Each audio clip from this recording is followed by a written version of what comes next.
The Myth of the 300 Spartans, a deep dive into history, Hollywood, and human imagination. Hey there, folks! If you're anything like me, you've probably heard the epic tale of the 300 Spartans, a small band of tough-as-nails warriors standing up to a massive Persian army in one of history's most legendary last stands. It's the kind of story that gets your blood pumping, right? We've all seen it in movies, read about it in books, and maybe even had a history teacher wax poetic about it back in school. For a lot of us here in the US, it's practically a cultural icon, a symbol of grit, bravery, and defiance against impossible odds. But here's the kicker. What if I told you that this whole story might just be a big, fat fabrication? Yeah, I know, sounds crazy, doesn't it? Stick with me, though, because we're about to take a long, wild ride through history, Hollywood, and a whole lot of speculation to figure out what's really going on with this tale of 300 Spartans. By the time we're done, you'll have a fresh take on this so-called historical event, plus a bunch of extra context from medieval times, economic angles, and even some thoughts on why we Americans love these kinds of stories so much. Let's dive in. The Hollywood take, from epic drama to comic book chaos. First off, let's talk about how most of us first bumped into this story, the movies. If you're a fan of historical flicks, you might have caught the 300 Spartans from way back in 1962. Man, what a film! It's got everything: gorgeous costumes, epic battle scenes, and a storyline that pulls you right in. The actors really sell it, so you can't help but root for those brave Spartans as they face down the Persian hordes. It's based on what the ancient Greek historian Herodotus wrote, and it feels so real that you almost believe you're watching history unfold right there on the screen. I'll admit, it's one of my all-time favorites. Every time I watch it, I'm on the edge of my seat, cheering for those underdogs. Then there's the 2006 version of 300, plus its 2014 follow-up, 300, Rise of an Empire. These movies, totally different vibe. They went all in on fancy computer effects and over-the-top visuals. Don't get me wrong, they're entertaining in their own way, but they feel more like something out of a comic book than a history lesson. The dark, gritty aesthetic, the slow-motion fight scenes, the wild exaggerations, it's less about real life and more about some fantasy world where Spartans are basically superheroes. I half expected Luke Skywalker to pop up with a lightsaber or Dracula to swoop in for a cameo. To me, it's less history and more Hollywood flexing its special effects muscles. Fun, sure. Accurate, not so much. But here's the thing. As cool as these movies are, they're all built on a story that might not even be true. Yeah, you heard that right, the whole 300 Spartans at Thermopylae thing could be a complete myth. Let's unpack that, because it's where this gets really interesting. The official story, what we've been told. So, what's the deal with this tale?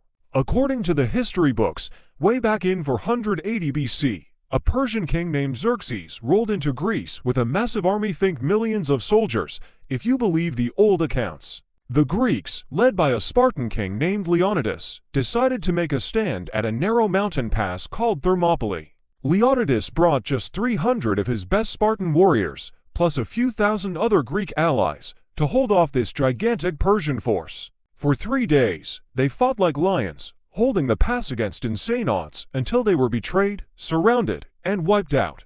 It's a story of heroism, sacrifice, and sticking it to the man, a real David versus Goliath moment. The main guy we've got to thank for this story is Herodotus, often called the father of history. He wrote about it in his big book, Histories, specifically in the 7th section. Another ancient writer, Ctesias of Cnidus, supposedly backed him up with his own work, Persian history.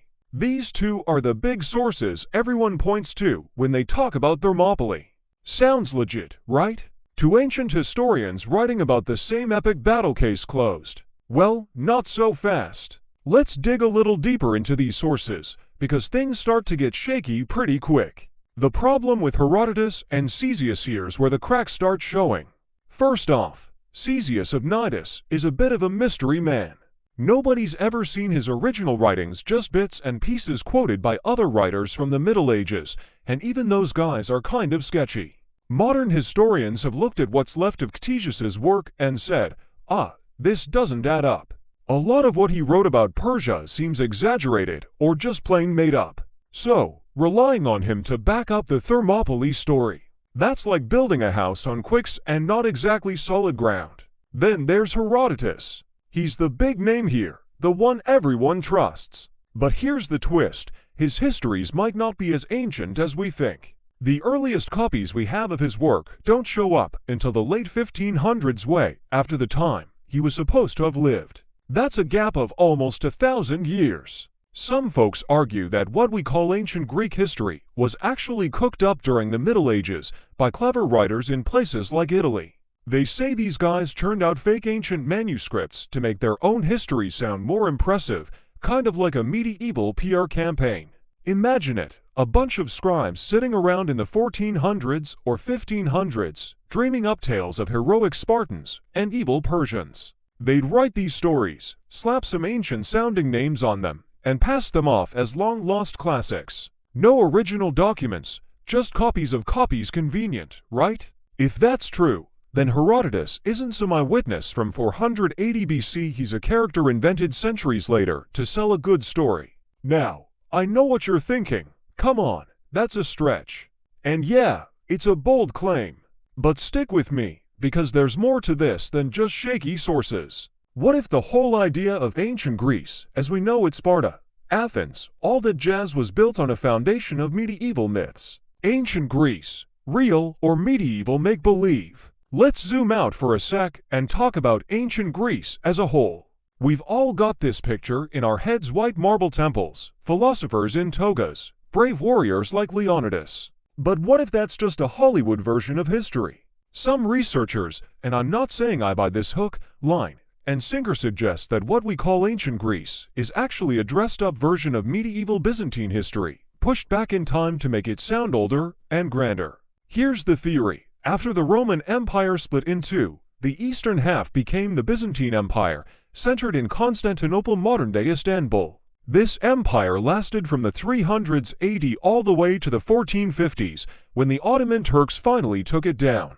During those 1,000-plus years, the Byzantines had their own wars, heroes, and epic moments. But after Constantinople fell, European writers, especially in Italy, wanted to reclaim that legacy. So, they took Byzantine stories, tweaked them, and set them way back in time, calling them ancient Greek or Roman history. Take Sparta, for example. The traditional story says it was this badass warrior city-state in southern Greece, famous for its tough soldiers and no-nonsense lifestyle. But when you look at the actual evidence, like archaeological digs, things get fuzzy. There's not much out there to prove Sparta was the powerhouse we imagine. Some folks say the real Sparta was just a small, rough patch of land that got a major glow-up in later stories. To test this idea, let's jump to the Crusades, those big medieval expeditions where European knights marched off to fight in the Holy Land. One key moment is the Fourth Crusade, which ran from 1202 to 1204. Instead of hitting Jerusalem, the Crusaders ended up sacking Constantinople, a Christian city, and carving up Byzantine lands for themselves. One of the states they set up was the Duchy of Athens, right in the heart of what we now call Greece. Here's the wild part. When those Crusaders arrived, they didn't find any grand ruins of ancient Sparta or ancient Athens. No temples, no statues, no signs of a glorious past, just rocky hills, a few fishing villages, and not much else. If Sparta was this big deal centuries earlier, where was the evidence? The Crusaders didn't even bother sticking around long. They shipped out from Venice instead, because Greece didn't have any decent ports or cities to use as a base. So, what's going on here? One possibility is that the ancient Greece we know was invented later, based on real medieval events that got spun into something bigger. And that brings us back to those 300 Spartans, because there's a medieval story that looks an awful lot like Thermopylae. The real Thermopylae. A medieval standoff. Let's fast forward to the 1300s, still in the Byzantine world. After the Crusaders trashed Constantinople in 1204, they set up little kingdoms all over Greece. One of them was the Duchy of Athens, ruled by a French knight named John de la Roche, starting around 1263. Meanwhile, the Byzantines, led by Emperor Michael VIII Palaiologos, were fighting to take their lands back. By 1261, Michael had kicked the Crusaders out of Constantinople and was eyeing the rest of his old empire.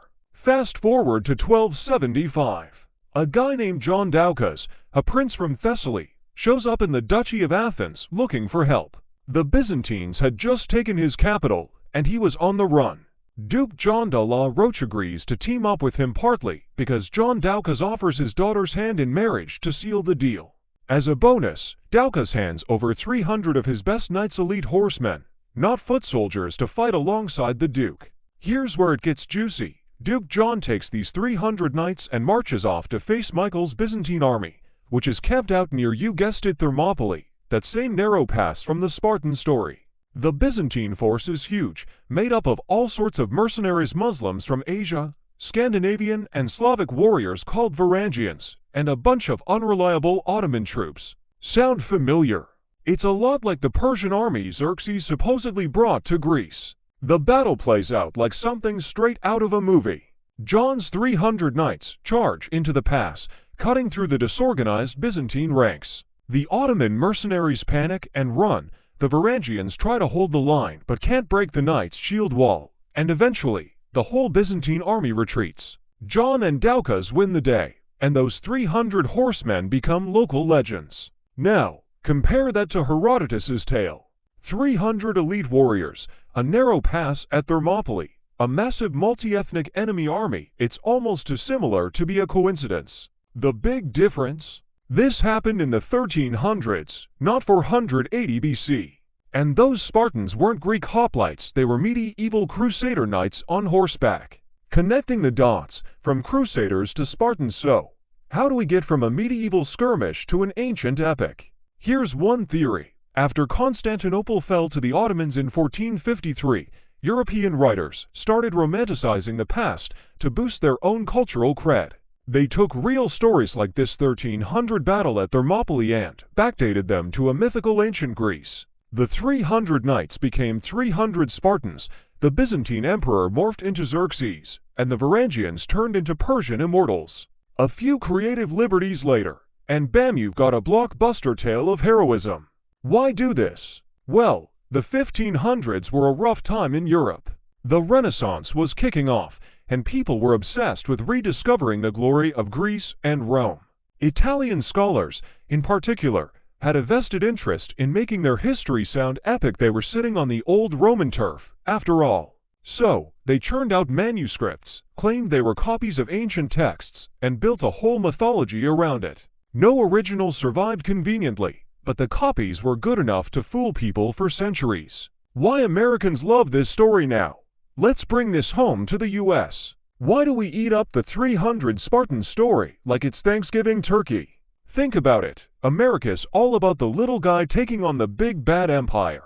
It's baked into our DNA. Think the Revolutionary War, where scrappy colonists beat the mighty British. The Spartans at Thermopylae fit that mold perfectly. A tiny crew of freedom-loving warriors standing up to a tyrannical juggernaut. It's no wonder Hollywood keeps cranking out these movies. They're tailor-made for our underdog-loving hearts. Plus, there's the economic angle. Big-budget historical epics like 300 rake in millions at the box office. The 2006 version alone grossed over $450 million worldwide. Studios know a good story when they see one, and they're happy to stretch the truth if it means bigger profits. Add in some CGI blood and ripped ABS, and you've got a hit that keeps the myth alive. Final thoughts, history, or hype?